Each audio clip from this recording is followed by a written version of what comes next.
Hi, everyone. My name is Kirk Kenny. I'm Chief Development Officer at Junior Achievement Asia Pacific. And today we are so delighted to be joined by William Chiu, Director of Global Philanthropy at HSBC.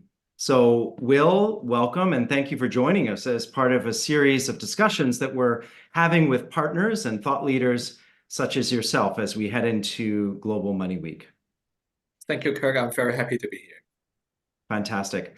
So, Will, let's start here. Can you just begin by telling our audience a little bit about the work that HSBC has done or is currently doing around promoting financial health and inclusion, if you could?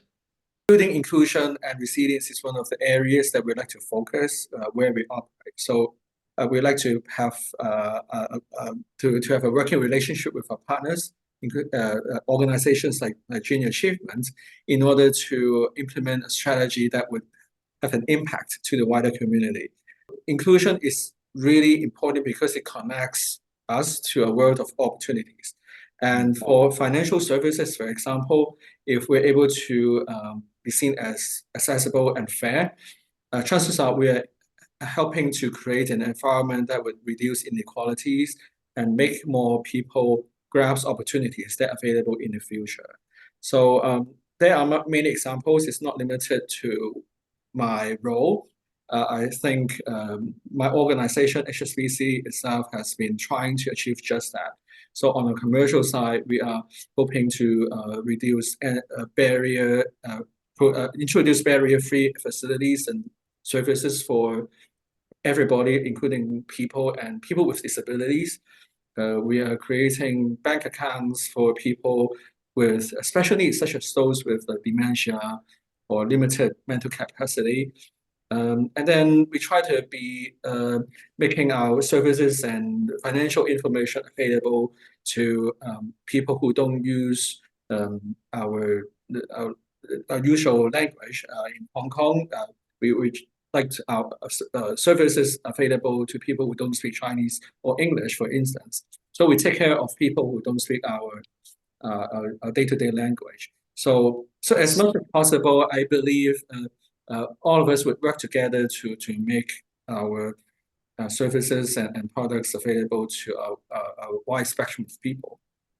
I think that's certainly music to our ears at JA, Junior Achievement. That's how we think about. This word inclusion. I know it gets used a lot, but I think I know in the working relationship that we've had with HSBC, you really are not just talking the talk, but you're walking the talk, and you're actually doing things to actually make good on that promise, which I think is fantastic. When we think about financial health and well-being, which we just touched on, and inclusion, all of these things, it's one thing to sort of say it or use these words, and they do get used a lot, it seems, these days, but it's also dependent on some assumptions, right? Like one of the assumptions is, well, in order to be financially literate, you have to have money, right? To have money, you have to have a job. So it comes down to things like workplace readiness. So can you maybe talk, from your perspective, a little bit about that connection? And I know that our organizations, HSBC, JA,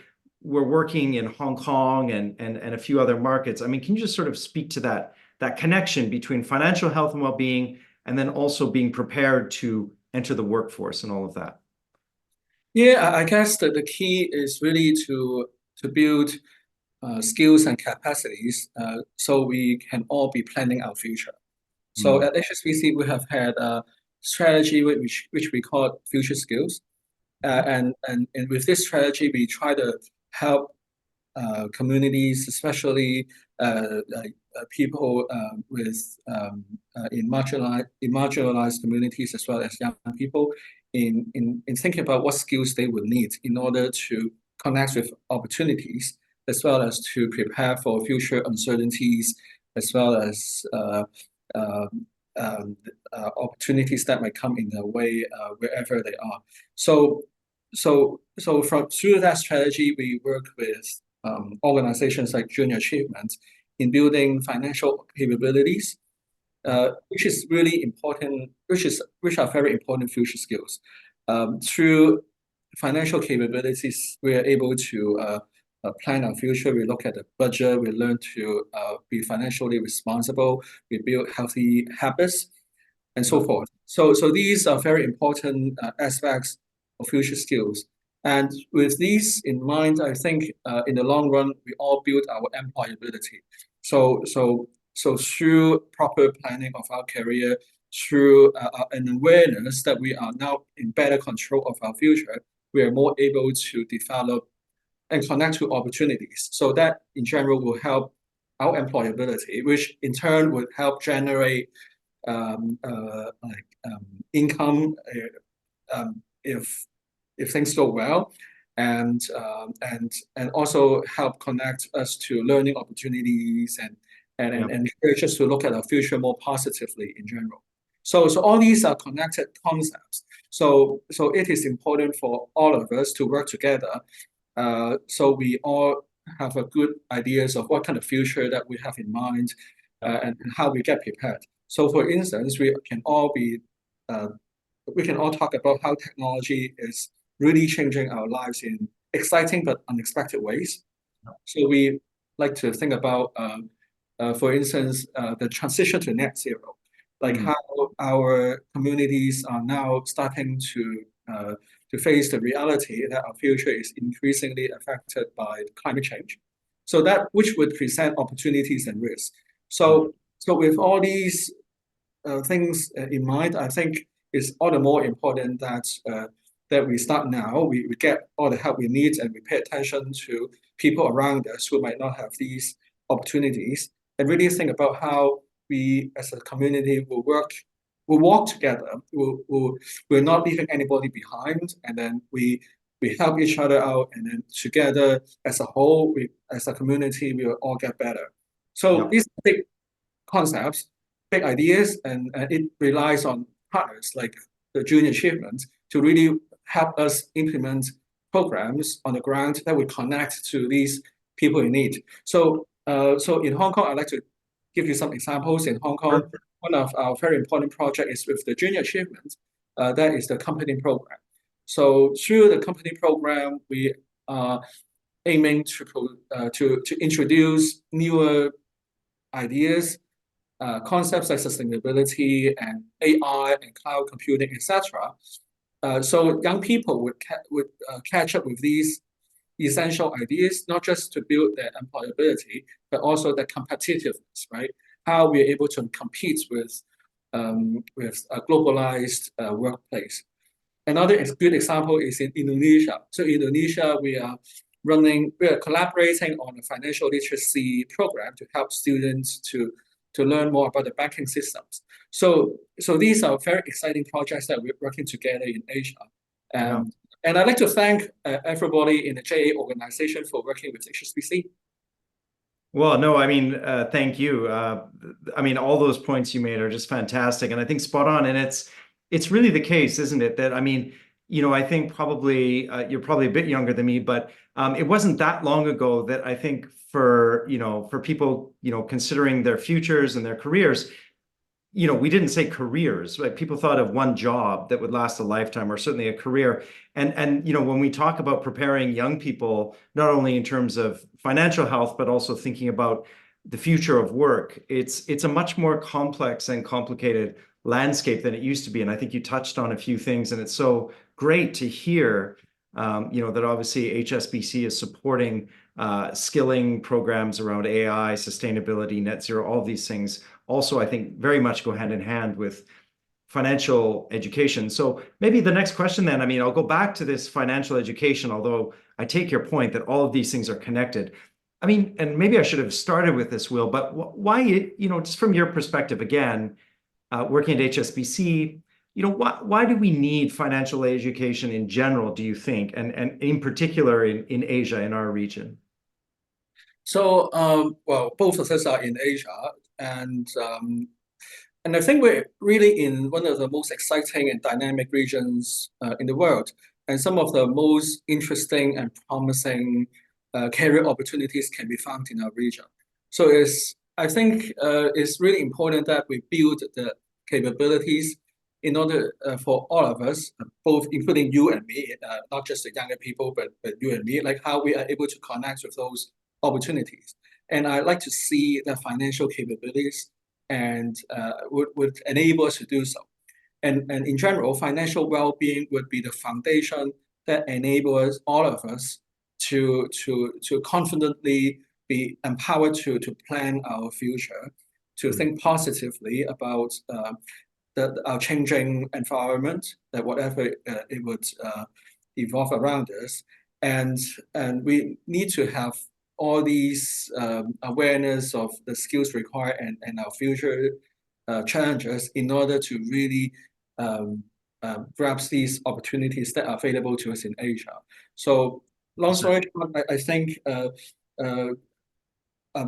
I'm not just saying this because we work for a bank or because we work very closely together on financial capabilities program, but we genuinely believe that financial wellness is for everybody. It's not just for young people. It's not just for disadvantaged groups. It's for everybody to think about, like how we manage our risk, how we manage our finances, and how we are building the skills that would enable us to plan in the long run. Absolutely. And again, I just want to give a shout out to the work that you've supported with us. I know over the years, around, and you use that word financial capability. And again, some of our audience, we have a pretty smart audience, so I'm sure they'll know the distinction between, financial literacy in general, but financial capability. And capability, when we talk about that, we're really talking, aren't we, about not just sort of academic or theoretical concepts and ideas, but actually the ability to internalize that and to develop the habits that hopefully last a lifetime. And so I agree with you. That's why it's so important that we start young. Will, just one final question for you. I mean, if you were to go, you had a time machine and you could go back in time. I mean, what advice would you give your own self, your own 10-year-old self, in terms of how to think about money and perhaps do some things differently in your own life? I think that's a really interesting question, and I do wish a time machine would exist. And so we kind of be given a second chance, right? But I look back and 10 years ago, life, when I was 10 years old, I think our life used to be quite a lot more simple and straightforward than so in a way, I was quite fortunate that I was brought up in that simple environment, and but then I'm very grateful looking back that I didn't need to worry too much about money, and but then I like to be saying to my 10-year-old self that okay, while you don't need to worry too much, it's really important that you understand how money has been able to support education and also to give me a lot of opportunities that would help us and help me through challenges and difficult times. So so in essence, I think I would hopefully, I mean, if I'm given that second chance, I would be probably be working harder and I would plan my future a little more carefully. And I think that might actually be the same message that we can deliver to younger people around us, and not like not to speak like an elderly person. Like everybody should be, oh, you guys should be working harder or plan your future more carefully. But at least give everybody a sense that we should all be grateful for what we have, count our blessings, and take a look at what we have, and also too much on what we don't have, right? So yeah, so there's a lot that I could say to my younger self. So thanks for the question. It's a great point. And, I think it's a fine line, isn't it? Right. In terms of, on the one hand, I think working hard, I would give myself similar advice, start working hard, start putting money away earlier, right? Compound interest, all of that. But at the same time, money is foundational. It's fundamental, but it's also not everything. I'm reminded of the line that I heard not that long ago, which said, some people are so poor, all they have is money. So not having enough money is a problem. Only having money is a problem. But certainly, if we don't look after our financial health, it will sort of come back to potentially, bite us down the line. Great advice, Will. William Chiu, thank you so much for joining us today. It's my pleasure to be here. Thank you, Kirk.